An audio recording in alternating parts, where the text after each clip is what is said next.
Au cœur de Douala, une ville vibrante où les vies s'entrelacent, il y a une histoire de courage, d'amour et de rédemption. L'histoire de Mariam, une petite fille qui, dès sa naissance, fut confrontée à un destin cruel. Pourtant, au milieu de la souffrance, un homme bienveillant, une rencontre inattendue et un rêve d'avenir vont l'aider à se relever. Voici son histoire. Dans la chaleur étouffante d'un soir de juillet, une femme, désespérée et seule, se tient devant une poubelle, serrant son nouveau-né contre son cœur. Les pleurs du bébé sont étouffés par les bruits de la ville, mais la mère, les yeux noyés de larmes, semble prendre une décision difficile. Ses mains tremblent alors qu'elle laisse l'enfant, tout juste âgé de quelques heures, dans une couverture usée et le dépose près de la poubelle. Elle se retourne, les pas lourds de regret, et disparaît dans la nuit. Mariam, c'est ainsi qu'elle a été appelée, abandonnée, oubliée avant même d'avoir eu la chance de vivre. Mais la vie, parfois, ne se joue pas toujours de la façon qu'on attend. Ce soir-là, un miracle attendait de se produire. Ce miracle se matérialisa sous la forme de Monsieur Jean, un agriculteur d'une 60aine d'années, dur à la tâche mais au cœur tendre. Ce soir-là, Monsieur Jean rentrait chez lui après une longue journée de travail dans les champs, lorsque ses yeux aperçurent la petite silhouette de l'enfant. Un frisson traversa son corps alors qu'il s'agenouillait près de la poubelle. Il découvrit Mariam, toute fragile, les yeux grands ouverts, mais sans aucun cri. Il n'hésita pas. Monsieur Jean, avec tout l'amour qu'il portait aux enfants qu'il avait élevés, prit la petite dans ses bras, la réchauffa et l'emmena chez lui. Il ne savait pas encore que cette rencontre allait changer sa vie pour toujours. Les années passèrent. Mariam grandit parmi les champs verdoyants et les senteurs de la terre. Monsieur Jean l'éleva comme sa propre fille, la traitant avec le même amour et les mêmes soins qu'il donnait à ses enfants biologiques. Il lui apprit l'agriculture, la culture du manioc, des tomates et du maïs, et lui montra comment faire pousser la vie à partir de la terre. Les mains de Mariam, petites et frêles au départ, devinrent habiles et pleines de force. Mariam ne manquait de rien. Elle grandissait dans un environnement d'amour, entourée de ses frères et sœurs adoptifs. Monsieur Jean lui offrait tout ce dont elle avait besoin pour grandir heureuse et épanouie. Mariam comprenait que la terre et le travail de la terre étaient ses racines. Elle se sentait connectée à ce monde naturel, celui qu'elle connaissait le mieux. Mais un jour, la vie sembla lui tourner le dos une nouvelle fois. Monsieur Jean tomba malade. Une maladie qu'il n'avait jamais vue venir et contre laquelle il ne pouvait rien. Mariam, à l'âge de 17 ans, se retrouva seule pour la première fois.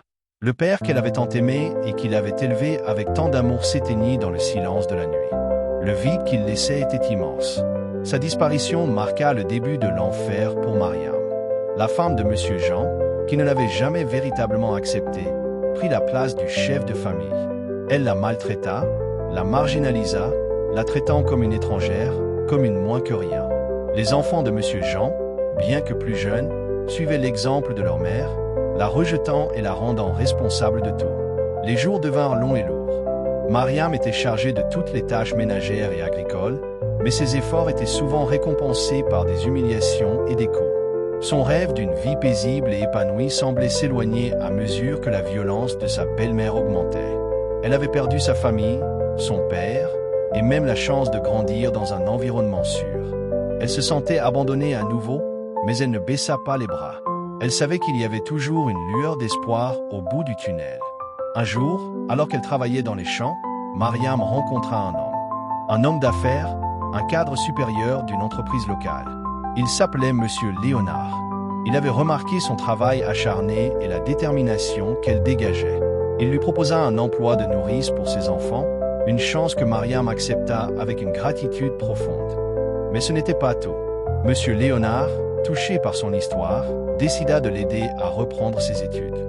Grâce à son soutien, Mariam fut inscrite dans une école de Douala, là où elle commença à s'épanouir. Elle apprit à lire et à écrire, et son rêve d'une vie meilleure, qu'elle avait cru éteint, commença à renaître. Mariam ne se laissa pas abattre. Grâce à l'aide de Monsieur Léonard, elle poursuivit ses études avec une soif d'apprendre. Au fil des années, elle devint une jeune femme instruite, déterminée à réussir. Elle obtint un poste dans une grande entreprise agricole et devint cadre dans son domaine. Tout ce qu'elle avait appris sur la terre, sur le travail et sur l'endurance, elle l'utilisa pour grimper les échelons. Mariam, autrefois une petite fille abandonnée, était devenue une femme forte et indépendante. Son rêve d'une vie meilleure s'était réalisé, non seulement grâce à l'amour d'un homme bienveillant, mais aussi à sa propre résilience.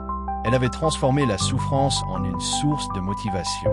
Et aujourd'hui, elle est un modèle pour tous ceux qui croient que même dans les ténèbres, il y a toujours une lumière qui peut guider.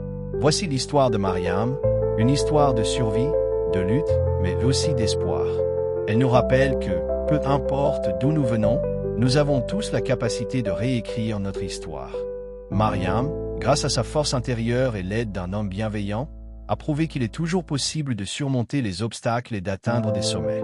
Ce voyage, bien que semé d'embûches, a fait d'elle une personne prête à illuminer le monde de sa lumière. Si vous avez aimé cette histoire, n'oubliez pas de l'aimer, de vous abonner et de partager pour inspirer d'autres à croire en leurs rêves. Merci d'avoir regardé.